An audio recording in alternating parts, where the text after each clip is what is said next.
सहनाववतु सहनौ भुनक्तु सह वीर्यं करवावहै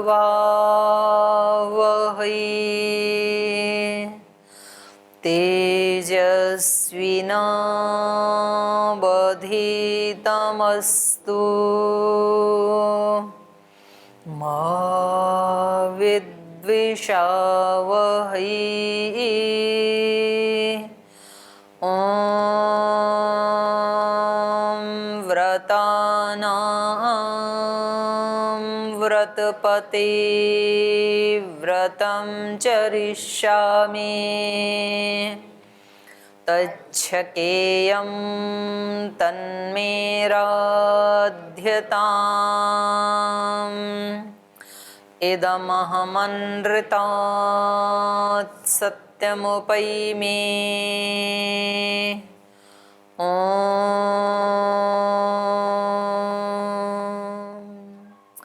शान्ति शान्ति शान्तिः।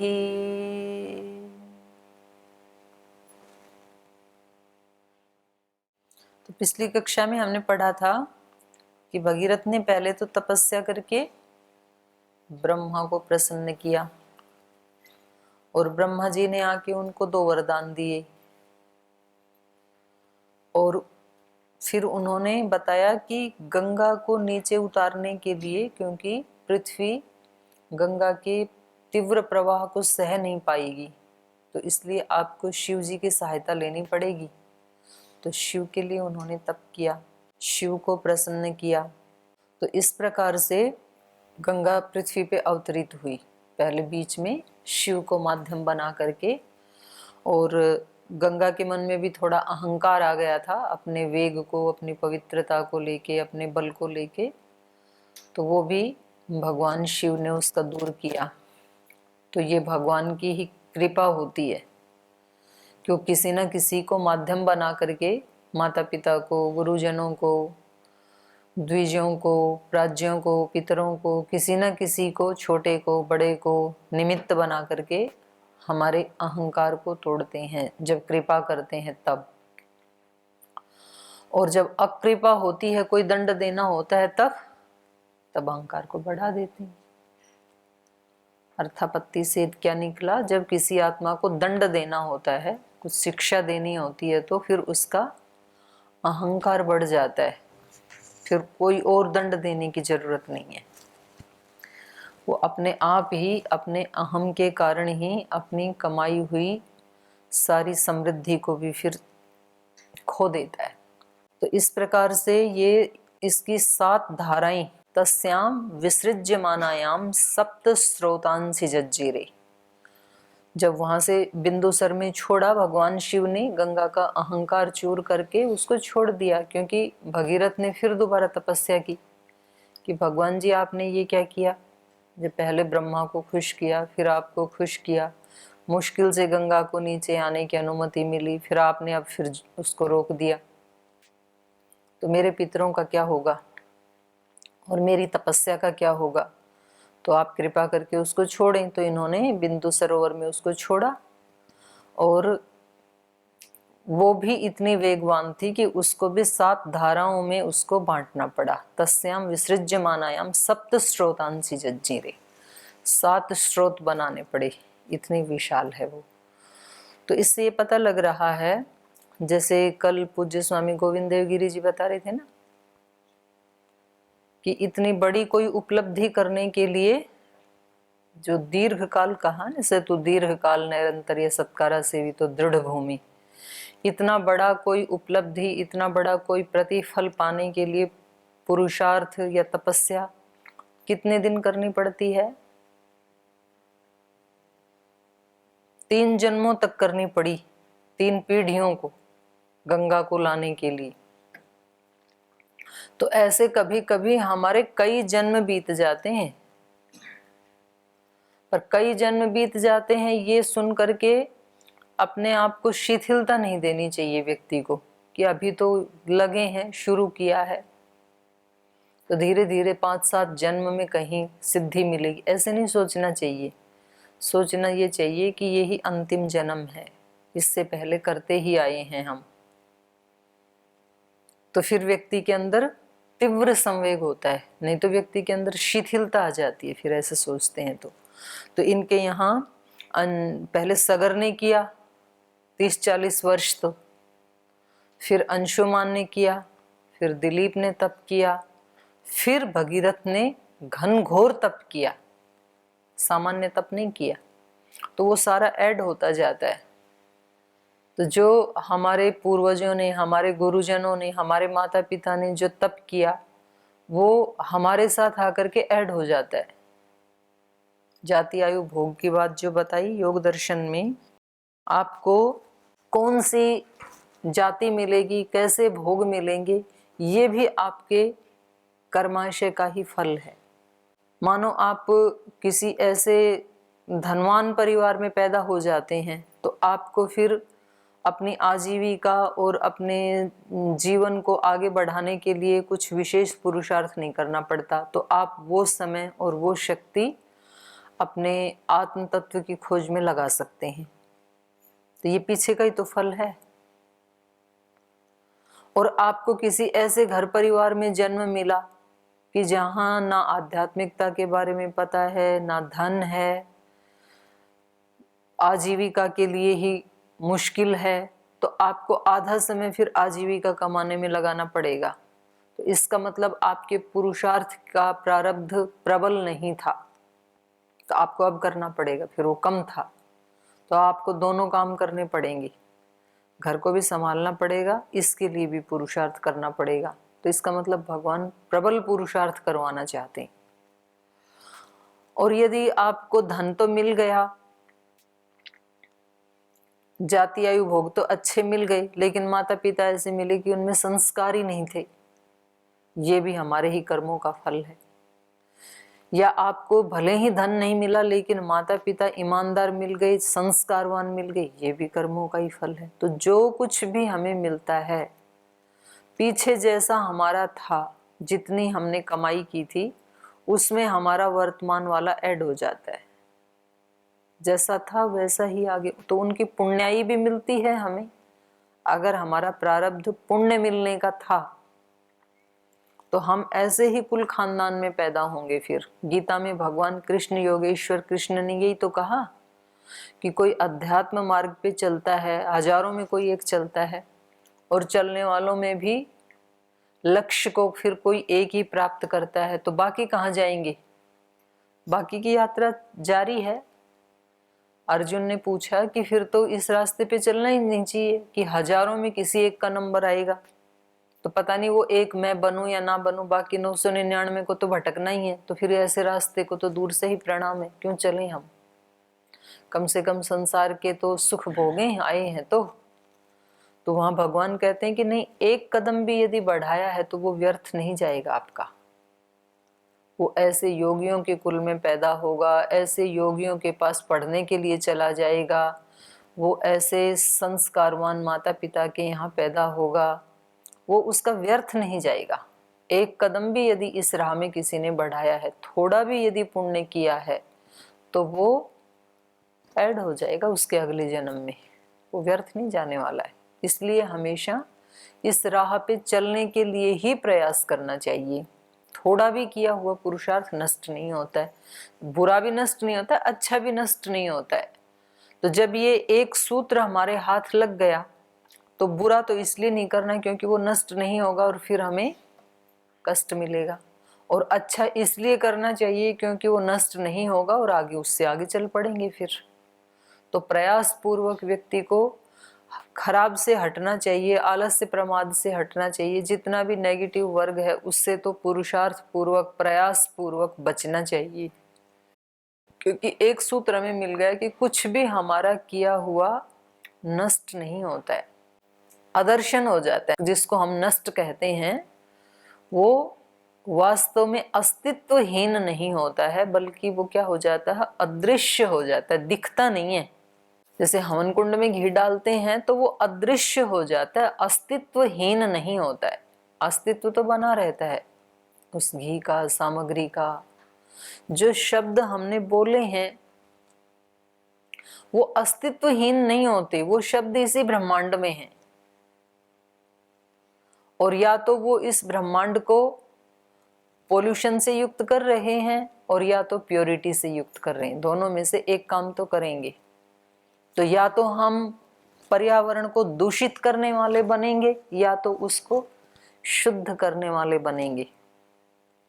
पर्यावरण की शुद्धि केवल पेड़ लगाने से और केवल यज्ञ करने से ही थोड़ी होती है, हमारे भावों से भी होती है, हमारे विचारों से भी होती है, हमारी वाणी से भी होती है, हमारे आचरण से भी होती है। और अर्थापत्ति से उल्टा अर्थ भी साथ ही लग जाएगा। हम गलत सोचते हैं तो सारे इसको हम दूषित करते हैं, पर्यावरण को गलत बोलते हैं, वो नष्ट नहीं होता है। हमें तो लगता है कि कोई नहीं, अब शब्द बोल दिया बात खत्म। बात खत्म कहाँ हुई? अंदर तो संस्कार के रूप में नित्य है। नित्य मतलब जब तक उसका नाश ना किया जाए तब तक बनी रहेगी। अंदर तो संस्कार के रूप में और बाहर वाइब्रेशन के रूप में। सभी ध्वनियां अदृश्य वाइब्रेशन बन जाती हैं। बहुत सारे वाइब्रेशंस हैं इस यूनिवर्स में और वो जिस टाइप का है वो वैसे स्थान पे जाकर के अपना ठिकाना, अपना आश्रय ले लेता है। हजारों लोगों की भीड़ हो और आप जाकर के कौन से स्थान पे बैठते हैं? आप पहले वहां जाके देखते हैं मैं कहाँ बैठूं, फिर आपको दिखते हैं कि वहां मेरे कुछ 2-4 दोस्त बैठे हैं, तो आप आगे के 50 लोगों को छोड़ के वहां जाके बैठेंगे। क्यों? आपको लगता है कि वो मेल खाते हैं मेरे विचार से।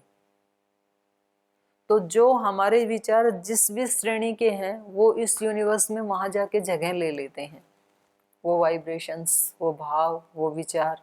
इसलिए किसी स्थान पे जाके व्यक्ति को बहुत विचलन होती है, किसी स्थान पे जाके उसको बहुत शांति मिलती है। क्यों? ऐसा क्या है उस स्थान में?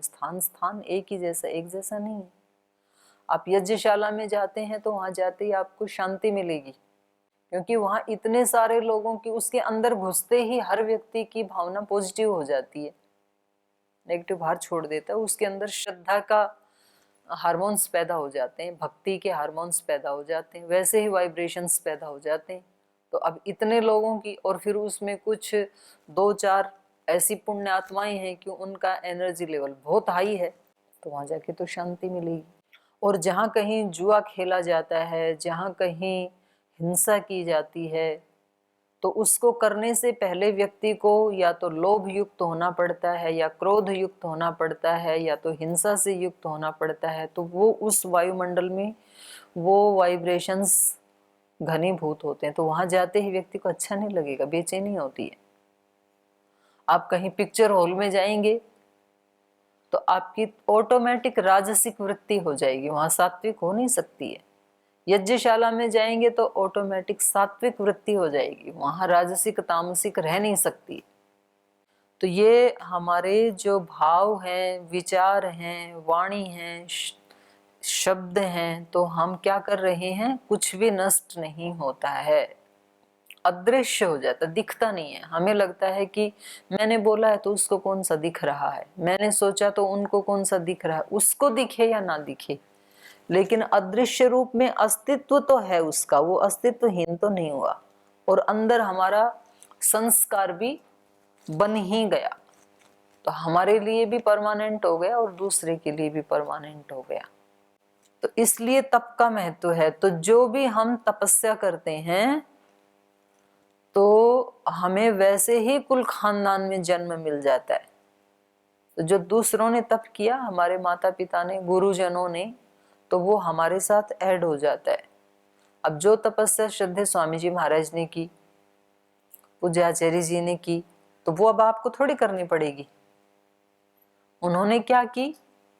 उन्होंने हमारे लिए रहने का साधन जुटा दिया, खाने पीने का जुटा दिया, पढ़ने पढ़ाने का जुटा दिया। मतलब हम अनुकूलता, अब उससे आगे की यात्रा कर सकते हैं। उनको तो ये करना पड़ा ना सब। अब हमें मकान बनाने की जरूरत नहीं है। और क्या किया? ये तो किया सो किया। और क्या किया? और अपने तप और पुरुषार्थ के जो वाइब्रेशंस थे वो इस यूनिवर्स में डाल दिए और उनके अंदर संस्कार बन गए। तो अब उनको देख करके हम वैसा ही कदम आगे बढ़ा सकते हैं। हमारे गुरुजनों ने भी तो ऐसे ही तप पुरुषार्थ करके किसी उपलब्धि को पाया है ना, तो हम भी पा सकते हैं। तो एक साहस भी तो आता है किसी को देख करके। तो हम इतना तो हमारे लिए कर दिया, तो ये क्या हो गया? हमें सहज मिल गया। इसी को सहज कहते हैं। सहज मतलब सहज, जन्म के साथ। एक जन्म आपका अपने माँ बाप के घर में हुआ, दूसरा जन्म आपका यहाँ गुरु के कुल में आकर के हो गया। ये नया जीवन, एक नया जन्म शुरू हो गया ये। तो इस जन्म के साथ ही क्या मिल गया? जो कुछ भी गुरु के पास था, भौतिक या आध्यात्मिक, वो हमें सहज ही मिल गया। तो भगीरथ को सहज ही क्या मिला? सगर का पुण्य, अंशुमान का पुण्य, दिलीप का पुण्य, तीनों का पुण्य इसको सहज मिल गया। सहज मतलब जन्म के साथ। इतनी पुण्याई तो पूर्वजों से ही मिल गई। वहां तक की यात्रा तो जन्म के साथ ही हो गई, उसके आगे खुद कर ली। और कौन कह सकता है कि ये एक बिल्कुल नई आत्मा है? ये भी तो हो सकता है सगर वाली ही आ गई, या अंशुमान वाली ही आ गई, या दिलीप वाली ही आगे आ गई। नाम चेंज हो जाते हैं ना। पर हमारा किया हुआ या तो हमें ही मिलेगा, या तो हमें हमारे दूसरे गुरुजनों के माध्यम से, पूर्वजों के माध्यम से, माता पिता के माध्यम से मिलेगा। लेकिन किया हुआ नष्ट नहीं होता है। तो इसलिए कोई बड़ी उपलब्धि यदि करनी है तो व्यक्ति को कभी भी हिम्मत नहीं हारनी चाहिए, और कभी भी ये नहीं सोचना चाहिए कि अभी तक नहीं हुआ तो आगे भी शायद नहीं होगा। ऐसा नहीं है। जो आज तक नहीं कर पाए वो कल हो जाएगा। तो कभी मन निराश हो तो ऐसे सोचना चाहिए कि ये मुझे तो, क्योंकि मेरा और कोई एजेंडा ही नहीं है। एक वर्ष नहीं, हजारों वर्ष भी बीत जाएं तो भी करना तो यही है मेरे को। एक जन्म नहीं, हजारों जन्म बीत जाएं तो भी मुझे चलना इसी मार्ग पे है। कितना भी लंबा पथ क्यों ना हो, कितनी भी प्रतिकूलताएं क्यों ना हो, कितनी भी देर लगे, कितने भी बाधाएं आए, चलना यही है। इसको बोलते हैं दृढ़ निश्चय। और जिसका निश्चय दृढ़ है उसको जरूर मिलेगा एक दिन, उसको कोई नहीं रोक सकता है। और जिसका निश्चय डावाडोल है उसको कभी नहीं मिलेगा। कोई कितना भी देने की कोशिश करे तो भी नहीं मिलेगा। तो ये बुद्धि रूपी यंत्र बहुत बड़ी कृपा है भगवान की हमारे पास। इस बुद्धि का हम कैसे प्रयोग करते हैं? यदि हम इस बुद्धि से अच्छे कर्मों के लिए निर्णय लेते हैं, दृढ़ निश्चय करते हैं, तो ये इस यंत्र का पूर्ण सदुपयोग है। निश्चय में ही सिद्धि छिपी हुई है। हमें आज तक जो कुछ भी मिला है, जो भी हमारे जीवन की सफलताएं हैं, वो हमारे दृढ़ निश्चय का परिणाम है। और जो भी हमारे जीवन का अधूरापन है वो सब हमारे अनिश्चय का परिणाम है। हमने उस विषय में निश्चय नहीं किया था। आपको जो डिग्री मिली, जो आपको गुरु का कुल मिला, गुरु का आश्रम मिला, आपको जो कुछ भी मिला, वो सब आपके दृढ़ निश्चय का परिणाम है। और यदि हमें आत्म साक्षात्कार अभी तक नहीं हुआ, भगवान का दर्शन नहीं हुआ, आत्मा का दर्शन नहीं हुआ, तो ये हमारे अनिश्चय का परिणाम है। हमने उस विषय में निश्चय दृढ़ता से नहीं किया, कभी किया कभी पीछे हटे, फिर किया फिर पीछे हटे, तो इसलिए हमारा जीवन अभी ऐसे ही हिलडुल रहा है। जिस दिन दृढ़ निश्चय होगा फिर एक क्षण भी उससे हम इधर उधर हो ही नहीं सकते। जब आपको हरिद्वार आना था तब आपके बुद्धि में ऐसे नहीं होता था कि एक दिन मन करे जाऊं, फिर दूसरे दिन करे ना जाऊं, फिर करे जाऊं, ऐसे नहीं होता था। आपने पक्का सोच लिया था जाना ही है। और ऐसा सोचने के बाद जितने भी दिन बीते, महीना 2 महीना 6 महीना, सबका अलग अलग है, उतने दिन बराबर वही विचार चलता था, योजना वही बनाते थे आपकी, कैसे जाऊं कैसे निकलूं, पर विचार में निश्चय में कोई चेंज नहीं आया, इसलिए पहुंच गए। तो इसका भी दृढ़ निश्चय था भगीरथ का, तो इसलिए इनको पैर के एक अंगूठे पे खड़े होके भी तप करना पड़ा, ब्रह्मा को खुश करने के लिए राजधानी भी छोड़नी पड़ी। कुछ भी छूटे फिर व्यक्ति ये कैलकुलेशन नहीं करता है कि इसको छोड़ दिया तो उधर कुछ मिलेगा नहीं मिलेगा, नहीं मिला तो ये भी चला जाएगा, ये जीवन तो ऐसे ही पता नहीं ये कहाँ सेवा में लगा देंगे तो भगवान मिलेगा कि नहीं मिलेगा, ये कैलकुलेशन नहीं करता है व्यक्ति फिर। क्योंकि वो कुछ भी काम बाहर का व्यक्ति हमारे को अलग भिन्न भिन्न सेवाओं में तो लगा सकता है, लेकिन अंदर की हमारी जो एक चाहत है, जिज्ञासा है, अभीप्सा है, उसको कौन रोक सकता है? वो तो बराबर बनी रहेगी, और जिसकी बनी रहेगी उसको तीव्र संवेगा नाम आसन्न, उसको तो मिलेगा। और यदि हम विविध कार्यों में लग करके उसको भूल जाते हैं तो ये हमारे अनिश्चय का परिणाम है, किसी व्यक्ति का परिणाम नहीं है। व्यक्ति सोचता है कि अलग अलग सेवाओं में लगा दिया तो इसमें तो गुरु जी जिम्मेदार हैं जी, हम क्या करें। नहीं, आपका अनिश्चय जिम्मेदार है। आपका निश्चय होता तो आप उन कर्मों को भी पूजा बना सकते थे। कुछ तो करना ही होता है जीवन में। और कभी भी व्यक्ति बाहर से यदि चेंज करेगा तो उसको मिलेगा भी नहीं। देखो, हमें श्रद्धेय स्वामी जी महाराज ने यही सिखाया है कि कभी भी किसी भगवा वस्त्र वाले का या श्वेत वस्त्र वाले का कभी अपमान नहीं करना। कोई किसी भी मजहब का हो, किसी भी संप्रदाय का हो, किसी भी मत पंथ को मानने वाला हो, क्योंकि हजारों पद्धतियां हैं सत्य तक जाने की। सत्य एक ही है, लेकिन वहां तक पहुंचने के लिए हजारों पद्धतियां हैं। किसी का पूजा पाठ करने का कोई तरीका है, किसी का कोई तरीका है, और उन लोगों ने पाया है उसको। तो महाराज जी कभी किसी की निंदा नहीं करते हैं, और हमें भी यही सिखाया, कभी किसी की निंदा नहीं करना, सबका सम्मान करना। लेकिन हृदय का समर्पण एक ही जगह होगा। सम्मान तो सबका होगा, लेकिन समर्पण कहीं एक ही जगह होगा।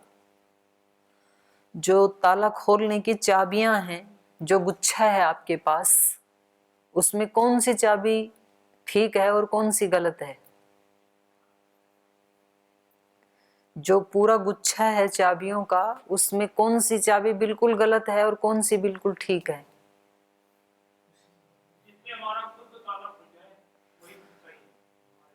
बाकी सब गलत हैं। सभी चाबियां सही हैं, आप किसी को गलत नहीं कह सकते हैं, क्योंकि वो जितना भी गुच्छा है किसी ना किसी लोग को खोलने ही वाला है वो, तो कोई भी चाबी गलत नहीं है। लेकिन आप वाला आप वाली से ही खुलेगा, दूसरी से नहीं खुलेगा। दूसरी ठीक है तो भी ठीक होते हुए भी आप वाले को नहीं खोल पाएंगी वो, क्योंकि आपका अलग है ना। तो सभी की पूजा पद्धति, सभी के चलने का तरीका, सभी का भगवान की आराधना का, उपासना का, सभी ठीक है। वो चले ही अपने अपने ढंग से, और जो चले उन्होंने पाया भी है। और अगर ठीक से उसको नहीं चलेंगे तो वेद को सामने रख करके भी नहीं पहुंच पाएंगे, और जो ठीक से चलेंगे वो बिना वेद के भी पहुंच जाएंगे। तो बोल क्या हम मतलब वेद के निंदक हैं क्या? नास्तिको वेद निंदक है? नहीं, निंदक नहीं है, वेद की निंदा नहीं है, ये शास्त्र की निंदा नहीं है, बल्कि ये कहा जा रहा है कि जो भी करें उसको अपनी जिम्मेदारी पे करें, किसी के थोपने पे ना करें कि भाई यहाँ आ गए अब दर्शन पढ़ा नहीं इसलिए पढ़ रहे हैं। यहाँ आ गए तो वेद पढ़ा रहे हैं इसलिए वेद पढ़ रहे हैं, नहीं, आपकी अपनी जिम्मेदारी है ये, और उसके माध्यम से आपको पाना है, ये भी आपकी ही जिम्मेदारी है। दूसरा पढ़ा तो सकता है लेकिन किसी को साक्षात्कार नहीं करवा सकता है कोई भी, और कोई रोक भी नहीं सकता है, करवा भी नहीं सकता है, रोक भी नहीं सकता है। तो ये पूरी अपनी ही जिम्मेदारी होती है हर व्यक्ति की, और उसको ये दीर्घ काल तक करना पड़ेगा। ये इस प्रसंग से हमें शिक्षा मिल रही है। जो भी हम कर रहे हैं, अब उन्होंने कोई, सगर ने कोई कसर थोड़ी रखी थी तपस्या करने में, उन्होंने भी की थी। और अंशुमान और दिलीप ने क्या कोई कसर रखी थी क्या? कोई थोड़ा तप किया था क्या? नहीं, थोड़ा तप नहीं किया था। जितना किया वो पूर्ण पुरुषार्थ ही किया था। लेकिन एक सिद्धि मिलने के लिए जो अपेक्षित समय है उतना तो देना ही पड़ता है। कोई भी किसान अपने खेत में, जैसे मानो कि 2-3 किसान एक साथ मेहनत कर रहे हैं और दोनों ही बराबर ही मेहनत कर रहे हैं, लेकिन एक 2 महीने के बाद छोड़ देता है, एक 6 महीने तक उतनी करता जाता है। तो जो 2 महीने जिसने की उसको गेहूं का एक दाना भी नहीं मिलता है, 6 महीने वाले को बोरियां भर भर के मिलता है। तो अब कोई कहे कि जी इतनी जो बोरियां पैदा हुई 6 महीने में, तो 2 महीने के हिसाब से मानो इसको यदि 50 बोरियां मिली 6 महीने के बाद, तो उसको 2 महीने में कम से कम 10-20 बोरियां तो मिल जाती। उसका तो व्यर्थ ही हो गया, उसको तो एक बोरी भी नहीं मिली। तो उसने जो 2 महीने पुरुषार्थ किया वो तो व्यर्थ चला गया ना। व्यर्थ नहीं गया, लेकिन गेहूं की फसल पकने के लिए 6 महीने देने ही पड़ेंगे। उससे पहले गेहूं नहीं मिल सकता, एक दाना भी नहीं मिलेगा, बोरी की तो बात छोड़ो। तो जिस फल को लाने के लिए जितना पुरुषार्थ और जितना समय और जितनी एनर्जी अपेक्षित है, जितनी पात्रता अपेक्षित है, उतनी पात्रता बनानी ही पड़ेगी। अब कोई थोड़ा ज्यादा तीव्र संवेग वाला है तो थोड़ा जल्दी बना लेगा, कोई धीरे धीरे आराम से चल रहा है कछुए की चाल से, तो उसको थोड़ा धैर्य रखना पड़ेगा। मिल तो जाएगा दोनों को ही। तो सबको पता है राग द्वेष को नष्ट करना ही पड़ेगा, जब तक है तब तक नहीं मिलेगा। तो हम क्या करते हैं, राग द्वेष को तो छेड़ते नहीं है, उसको तो वैसे की वैसे सजा के रखा हुआ अपने अंतःकरण में। और बाहर से हम पुस्तक पढ़ते हैं, रामायण भी पढ़ी, गीता भी पढ़ी, यज्ञ भी किया, गायत्री का जाप भी किया, दूसरी पुस्तकों का स्वाध्याय भी किया, ध्यान भी लगाया, उपासना भी की, वो सब ठीक है,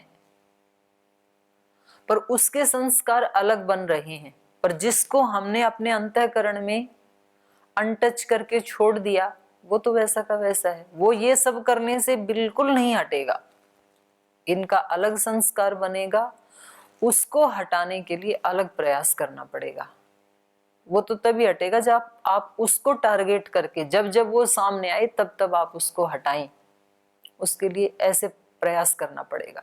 जब जब भी किसी भी कार्य को करते हुए, जब भी कुछ सोचते हुए, कुछ भावना करते हुए आपको पता लगे कि ये तो मेरा रागपूर्ण है, ये तो मेरा द्वेषपूर्ण, उसी समय वहां अटैक करना पड़ेगा उसके ऊपर, उसको हटाना, दूसरे को लाना, फिर वो नष्ट होगा। जब आदमी किसी दोष के पीछे लगता है उसको नष्ट करने के लिए, तो फिर तो नष्ट हो ही जाते हैं। तो इसलिए इन्होंने क्या किया, इन्होंने अपना राज्य भी छोड़ दिया, इन्होंने अपना सुख आराम भी छोड़ दिया, और इनको ये था कि गंगा को तो लाना ही है मुझे, ये दृढ़ निश्चय था। तो इसलिए फिर ब्रह्मा को इनको वरदान देना ही पड़ा और शिव को भी वरदान देना ही पड़ा।